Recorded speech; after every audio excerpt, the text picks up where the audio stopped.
When I turned 19, I figured that I had my mother, Sarah, all figured out.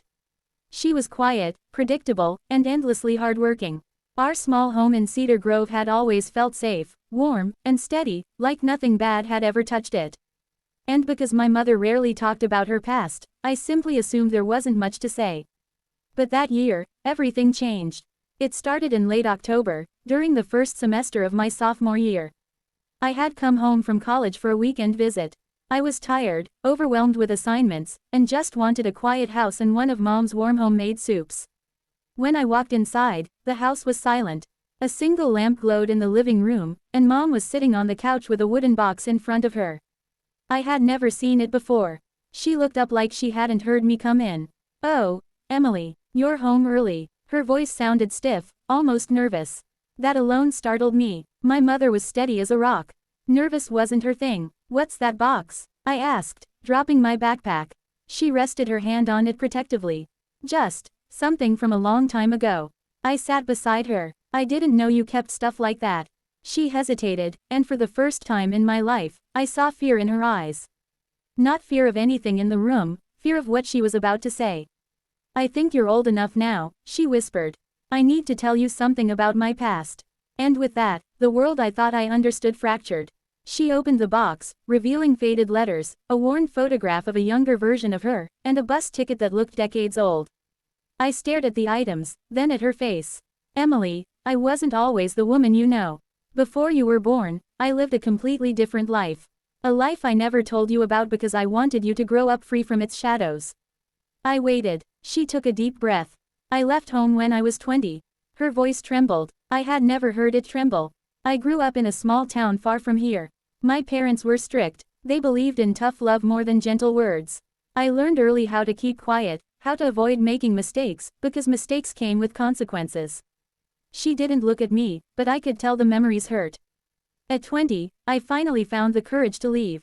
I packed everything I owned into one backpack, took the last bus out of town, and rode through the night, praying that life had something better waiting for me. I couldn't imagine my mother, calm, quiet, organized, running away from anything. But she continued. I arrived in a big city with no plan. I rented a tiny room in a cramped apartment. I worked in diners and cleaned motel rooms. I learned to type and eventually got an office job. It wasn't glamorous, but it was mine. For the first time, I felt free. "And you did all of that alone?"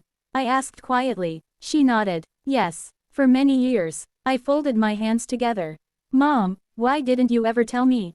Her eyes softened. "Because I wanted you to feel safe. I wanted you to believe the world was kinder than the one I came from. I didn't want you to carry my scars. You were just a child. You deserved innocence." I didn't know what to say. For 19 years, I believed my mother lived an ordinary life.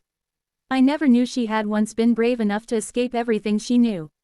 I never knew she'd carried so much alone. She showed me the letters next.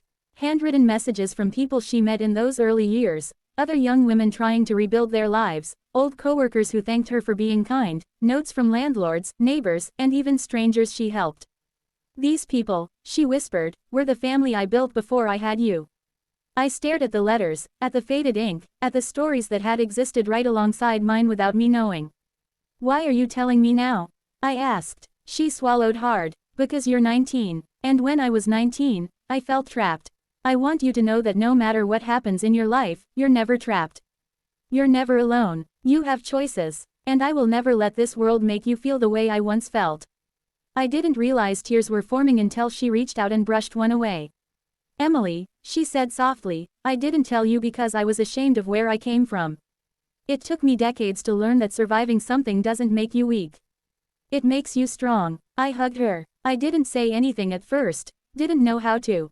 But I held her tightly, understanding for the first time that the strongest person I knew had once been broken and rebuilt herself piece by piece. Over the next few months, our relationship changed. We talked more. She shared more stories, some painful, some inspiring. I learned how she worked nights while studying during lunch breaks. How she walked miles to job interviews because she couldn't afford bus fare. How she saved every spare dollar to build a safe life for the child she hoped to have someday. And I learned that child was me. In the spring, she surprised me again, this time by showing up at my college campus on my birthday. She handed me a gift bag with a small frame inside. When I opened it, I saw that old bus ticket, the one she used to leave her past behind. "I want you to have it," she said. "It reminds me of the first day I chose hope." I looked at her and felt my appreciation deepen in ways I never expected. At my graduation years later, she stood in the crowd cheering louder than anyone. Not because I had a perfect life, but because she had fought so hard to give me the chance to build one. Today, I'm older than she was when she made her escape. And whenever I face hardships, I think of that bus ticket. I think of my mother, a woman who chose courage, chose freedom, and chose to give her child a life grounded not in fear, but in love. Her secret life didn't make me love her less. It made me understand her more. It made me proud to be her daughter. And it taught me that no matter where you come from, you can always choose where you're going.